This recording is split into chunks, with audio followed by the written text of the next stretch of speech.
এতিয়ালৈকে দেখা নাই যে কোনো এজন চৰকাৰী বিষয়াসকলে আমাৰ মৃদুল ইছলামৰ যেটো হোক বাৰ্তাত ইয়াতে আহি সমবেদনা কিবা কৰা দেখা নাই। গতিকে মই এইটো ক'ব বিচাৰো যে যেহেতু তেখেত এজন ভাল অধিবক্তা লগতে সমাজকৰ্মী আছিলে আৰু যেটো ইতিমধ্যে আমাৰ মাননীয় মুখ্যমন্ত্ৰী মহোদয়ে যেটো ন্যায়িক তদন্ত দিছে আমি ভাবো লগতে আমাৰ অধিবক্তা সমাজে ভাবি আছো ন্যায়িক তদন্তটো সঠিক হ'ব লাগে, ন্যায় হ'ব লাগে, যাতে ইয়াতে কোনো পক্ষপাতিত্ব নহয়। আমি উকিল সন্থাৰ তৰফৰ পৰাও আমিনগাঁও তথা বক উকিল সন্থাৰ তৰফৰ পৰা আমি চাই আছো, আমি ইয়াত লাগি আছো। কিহৰ কাৰণে লাগি আছো? আমাৰ এই সহকৰ্মী লগতে আমাৰ সিনিয়ৰ এডভোকেট মৃদুল ইছলামে যেটো আকস্মিক বিয়োগে আমাক খুবেই হোকা মানে এনেকুৱা অন্তৰত আঘাত কৰিছে, আমি সহ্য কৰিব পৰা নাই। লগতে দুজনী কণমানি শিশু আছে আৰু এখেতসকলৰ কৰ্ম মানে কিবা ব্যৱস্থা চৰকাৰে অতি সোনকালে ল'ব লাগে, সংস্থাপন অতি সোনকালে ল'ব লাগে।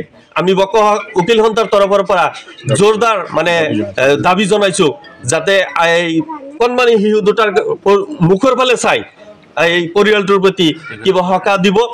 আৰু মানে এনে আমি শুনিছো যে আচলতে কন্দুৱা গেছখন যে নিক্ষেপ কৰা হৈছিলে আসলে কোনো আগতীয়া কোনো জাননী নোহোৱাকে নিক্ষেপ কৰা হৈছিলে এটো শুনিছো।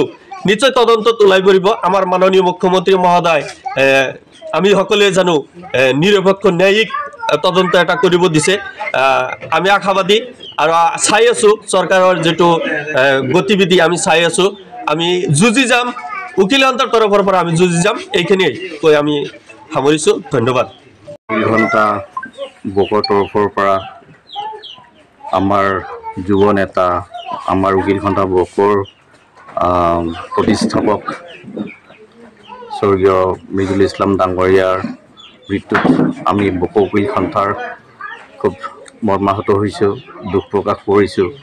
লগতে তেখেতৰ আত্মাৰ চিৰ শান্তিৰ বাবে আমি নেদেখাজনৰ ওচৰত প্ৰাৰ্থনা কৰিছোঁ।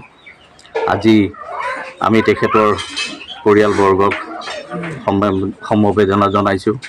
লগতে আমাৰ এই উকিল সন্থা বকৰ তৰফৰ পৰা মৃদুল ইছলামৰ সেই আকস্মিক মৃত্যুত আমি চৰকাৰক আপোনালোকৰ জৰিয়তে দাবী জনাইছোঁ চৰকাৰে এটা ইয়াৰ ন্যায়িক তদন্ত কৰে যেন, আৰু ন্যায়িক তদন্ত কৰিবই লাগিব। কাৰণ এইটোত মৃত্যুটো খুব সহজ মৃত্যু নাছিলে, ইয়াত এটা ৰহস্য নিশ্চয় আছে। গতিকে এই ৰহস্যটো নিশ্চয় ন্যায়িক তদন্তৰ দ্বাৰাহে উদ্ঘাটন কৰিব পৰা যাব।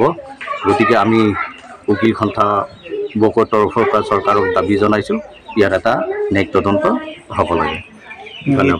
মৃত মৃদুল ইছলামৰ পত্নী মানে দুগৰাকী সন্তান আছে, তেওঁলোকৰ কাৰণে কিবা চৰকাৰী চাকৰি বা নিশ্চয় চৰকাৰৰ জীৱনৰ নিৰাপত্তা দিয়াটো চৰকাৰৰ প্ৰথম দায়িত্ব, মৌলিক দায়িত্ব। গতিকে মৃদুল ইছলামৰ পৰিয়াল আছে, কণ সৰু সৰু ল'ৰা ছোৱালী দুজনী আছে। গতিকে তেখেতসকলৰ দায়িত্ব চৰকাৰে ল'বই লাগিব। আৰু সেইটোৰ বাবে আমি উকিল সন্থা বকৰ তৰফৰ পৰা চৰকাৰক দাবী জনাইছোঁ যে তেওঁলোকৰ পৰিয়ালৰ দায়িত্ব ল'বই লাগিব। যিহেতু মৃদুল ইছলাম মৃত্যুক লৈ কেনেদৰে যুঁজিব উকিল সন্থা? আমি এজন যুৱ নেতা নিপীড়িত হৈ পেলাই তেওঁ যুঁজখন দিছিলে। গতিকে সেই যুঁজত তেওঁ শ্বহীদ হ'ল। গতিকে তেখেতৰ এই মৃত্যু সাৰ্থক হৈছে। গতিকে গোটেই অসমৰ জনসাধাৰণ তেওঁৰ লগত আছে। গতিকে সেইকাৰণে আমি ন্যায়িকভাৱে যিমান দূৰ আমি কৰিব লগা আছে আমি গোটেইখিনি আগবাঢ়ি যাম। আমি একেলগে বকৰ উকিল সন্থা বকৰ তৰফৰ পৰা মই আপোনালোকক কথা দিছোঁ ইয়াৰ ওচৰত। সেইকাৰণে আমি দাবী জনাইছোঁ যে চৰকাৰে ইয়াৰ ন্যায়িক তদন্ত কৰিবই লাগিব।